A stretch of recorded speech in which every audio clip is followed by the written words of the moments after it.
అందరికీ నమస్కారం. Welcome to news అఖండ. నేను మీ కస్తూరి శ్రీధర్. మిత్రులారా, కులగణన గురించి మీకు ఒక ఇంపార్టెంట్ న్యూస్ తీసుకొచ్చిన. అసలు కులగణన అనేది ఏంది, అది ఎందుకు చేస్తున్నారు, దాని వెనక అంతరార్థం ఏంది అనేది ఈ న్యూస్ ద్వారా కొంతవరకు నేను చెప్పే ప్రయత్నం చేస్తా. ఓకేనా? మన దేశాన్ని సర్వనాశనం చేయడానికే ఈ రాహుల్ గాంధీ పుట్టినాడేమో అనిపిస్తూ ఉంటుంది. అవునా కదా? అసలు నోరు తెరిస్తే పచ్చి అబద్ధాలు మాట్లాడే రాహుల్ గాంధీకు వయసుకు మించినటువంటి అహంకారం ఉండాలి. ఆ అహంకారంతోనే పార్లమెంటు సాక్షిగా దేశం కాదు ప్రపంచం అంతా చూస్తా అని చెప్పి తెలిసినా కూడా హిందువులందరినీ కూడా నానా మాటలు మాట్లాడినాడు. కేవలం తాను ప్రధానమంత్రి కావడం కోసం హిందువుల్లో చీలిక తీసుకురావడానికి విశ్వ ప్రయత్నాలు చేస్తున్నాడు. అందుకనే కులగణన అంట కొత్త పాట అందుకున్నాడు. ఇక్కడ మీకు తెలిసినో లేదో, ఈ రాహుల్ గాంధీ సరే దేశం అంతా కూడా కులగణన చేయాలంటాడు కదా, మరి ఈయన కులం అడిగితే మరి మా ఎడదెట్టడుగుతారు కులం అని చెప్పేసి ఈయన సపోర్టర్స్ అందరూ కూడా రెచ్చిపోయినారు. అంటే ఈయన ఎవరు కులం అడగకూడదు, ఈయన అందరినీ కులం అడగొచ్చా? ఏది ఇదంటే ఏది దరిద్రం అంటే ఒకసారి ఆలోచించండి. కులగణన చేసి రిజర్వేషన్లు పెంచుతానంట దేశం అంతా తిరిగి ప్రచారం చేస్తున్నాడు. కానీ ఈయన చేష్టాల్లో జనాలు చాలా వరకు కనుక్కుంటున్నారు అనిపిస్తుంది. అందుకనే హర్యానా కావచ్చు, మహారాష్ట్ర కావచ్చు, ఢిల్లీ కావచ్చు వరుస పెట్టి తోగోచారంటే తోగోసి సున్న పెడతారు. ఏమంటారా? అసలు మీకు ఒక మాట చెప్పాలా, మనకు స్వాతంత్రం ఎప్పుడు వచ్చింది? 1947లో వచ్చింది. అంటే మనకు స్వాతంత్రం వచ్చి 78 సంవత్సరాలు అయింది. మరి ఈ 78 సంవత్సరాల్లో అత్యధిక కాలం పాటు మన దేశాన్ని పరిపాలించింది ఎవరు? ఈ కాంగ్రెస్ పార్టీనే. నాకు తెలిసినంత వరకు కాంగ్రెస్ పార్టీ దాదాపుగా 54 సంవత్సరాల పాటు పరిపాలించింది. మరి ఈ 54 సంవత్సరాల్లో గుర్తుకు రానటువంటి ఈ కులగణన ఈ కాంగ్రెస్ పార్టీకి కావచ్చు, లేకపోతే రాహుల్ గాంధీ కావచ్చు, ఇప్పుడే ఎందుకు గుర్తొచ్చింది? మరి కాంగ్రెస్ పార్టీ పరిపాలించినటువంటి ఈ 54 సంవత్సరాల్లో ఎందుకు బలహీన వర్గాల ప్రజలు ఎందుకు వెనకబడినారు? ఆలోచించండి. కాంగ్రెస్ పార్టీ వెనకబడినటువంటి వర్గాల వారిని ఎందుకు అభివృద్ధి బాటలో ఎందుకు నడిపించలేకపోయింది? అంటే 54 సంవత్సరాల పాటు కాంగ్రెస్ పార్టీ ఏం చేసినట్టు చెప్పండి. మనకు స్వాతంత్రం వచ్చిన 78 సంవత్సరాల తర్వాత కూడా ఇప్పుడు మళ్ళీ కులగణన చేయాలా అనడానికి కాంగ్రెస్ పార్టీకి కొంచెమన్నా కూడా సిగ్గుగా అనిపించడంలే. ఏంది దరిద్రం, ఏంది దౌర్భాగ్యం? మీకు తెలిసినా లేదో, ఖచ్చితంగా మీకు తెలియకపోతే తెలుసుకోవాలా. హిందువుల్లో ఏ విధంగా అయితే కులాలు ఉన్నాయో అదే విధంగా క్రిస్టియన్స్లోనూ కులాలు ఉన్నాయి, ముస్లిమ్స్లోనూ కులాలు ఉన్నాయి, ఆఖరికి సిక్కుల్లో కూడా ఉన్నాయి, అందరిలో కూడా ఉన్నాయి. మరి కేవలం హిందువుల్లో మాత్రమే ఎందుకు కులగణన అనేది?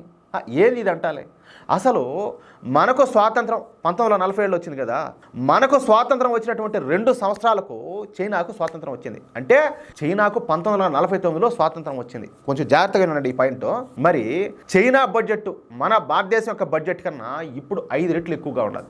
మన భారతీయుల కన్నా చైనీయుల తలసరి ఆదాయం 5.3 రెట్లు ఎక్కువగా ఉండదు. అసలు చైనాలో ఈ మౌలిక సదుపాయాలు చూస్తే కళ్ళు బయర్లు గమ్ముతాయి. అంతేందుకు మీరు ఆ యూట్యూబ్లో అయినా కూడా ఒక్కసారి చైనా అని చెప్పి కొట్టండి.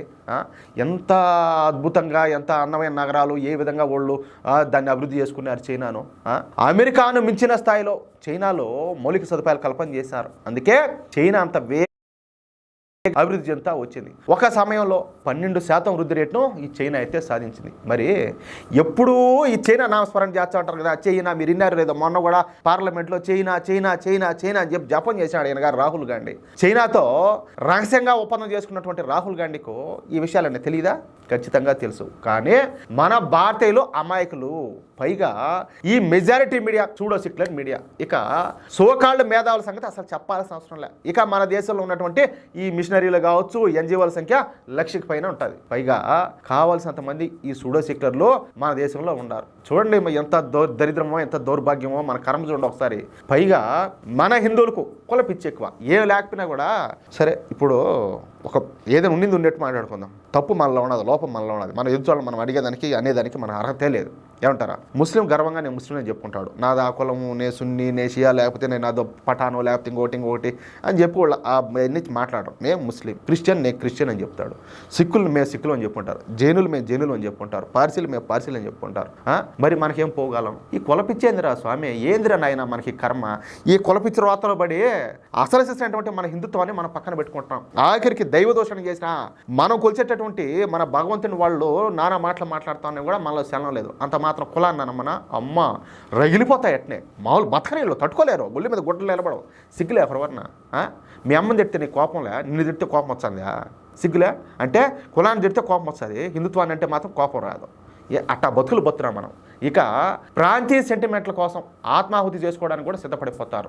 మనలో ఉన్నటువంటి ఈ అమాయకత్వాన్ని గుర్తించే రాహుల్ గాంధీ కాంగ్రెస్ పార్టీలో ఇప్పుడు కులగణనంట, కొన్ని కులాలకు అన్యాయం జరుగుతుందంట, రిజర్వేషన్లు పెంచాలంట కొత్త పాట అందుకున్నారు. అసలు ప్రపంచం అంతా కూడా ప్రైవేటు రంగం వైపు పరుగులు తీస్తూ ఉంటే ఇప్పుడు ఈ రిజర్వేషన్లు ఇచ్చి రాహుల్ గాంధీ ఏం సాధిద్దాం అనుకుంటున్నాడు? అక్కడ రాహుల్ గాంధీ సాధించేది ఏం లేదు. మనం అర్థం చేసుకుంటే కేవలం కులగణన ద్వారా హిందువుల్లో సాధ్యమైనంత వరకు చిలుకలు తీసుకురావడమే ఈయన చేసేటటువంటి ప్రయత్నం. ఇప్పుడు మన తెలంగాణలో చూడండి, కులగణన చేశారో ఈ కులగణన మూలంగా ఎన్ని గొడవలు జరుగుతున్నాయి. అసలు ఈ కాంగ్రెస్ పార్టీ వాళ్ళే చాలా మంది నాయకులు దాన్ని వ్యతిరేకిస్తున్నారు, విభేదిస్తున్నారు. కొన్ని వర్గాల మధ్య లేనిపోని మనస్పర్ధలు అయితే వస్తున్నాయి. కాంగ్రెస్ పార్టీకి కావాల్సింది కూడా అదే. అందుకే కులగణన తెర మీద తీసుకొస్తుంది. అర్థమవుతుందా నాయన? దయచేసి ప్రతి ఒక్కరు కూడా జాగ్రత్తగా ఉండండి. మనం అందరం కలిసికట్టుగా ఉండాలా. మనం అందరం కలిసికట్టుగా ఉంటేనే ఏదే మనము బాగుంటాము, మన భవిష్యత్తు బాగుంటుంది, మన దేశం బాగుంటుంది, మన ధర్మం బాగుంటుంది, అన్నీ బాగానే ఉంటాయి. కేవలం మనం ఏదో డబ్బు సంపాదించేనే మనకు భవిష్యత్తు ఉంటుంది అనుకుంటే అంతకంటే మూర్ఖత్వం ఇంకొకటి ఉండనే ఉండదు. ఏమంటారా? పాకిస్తాన్లో ఎంతమంది లేరా బాగా డబ్బులు ఉన్న వాళ్ళు హిందువులా? ఏమైపోయినారు వాళ్ళంతా? ఆఫ్ఘనిస్తాన్లా సరే, అంతేందుకు బంగ్లాదేశ్లా డబ్బులు ఉండేవాళ్ళు లేరా? బయటికి లాక్కపోయి చేసే ఘోరాలు దారుణాలు అన్నీ చేస్తారు. అన్ని రోజులు అంటే ఇప్పటి వరకు వాళ్ళు కష్టపడి చెమట వచ్చి సంపాదించుకుని కూడబెట్టుకున్న డబ్బంతా వాళ్ళు కట్టుకున్న ఈ బంగ్లాలన్నీ కూడా ఎవరు వచ్చి అదేందో నెట్టో చెప్తారు కదా, చీమలు పెట్టిన పుట్టలో పాములకు తావేనట్లు అనేసా ఆ విధంగా జరిగిపోతుంది. కాబట్టి మనం కలిసికట్టుగా ఉంటే పాములు కాదు కదా, అనకొండలు వచ్చినా కూడా పీకేది ఏమి ఉండదు. ఏమంటారా మిత్రులారా? ఈ న్యూస్ కన్నా మీకు నచ్చుంటే, నేను చెప్పిన మాటలతో మీరు ఏకీభవిస్తే ఈ న్యూస్ని తప్పనిసరిగా నలుగురికి షేర్ చేయండి. అలాగే ఈ న్యూస్కి సంబంధించి మీరు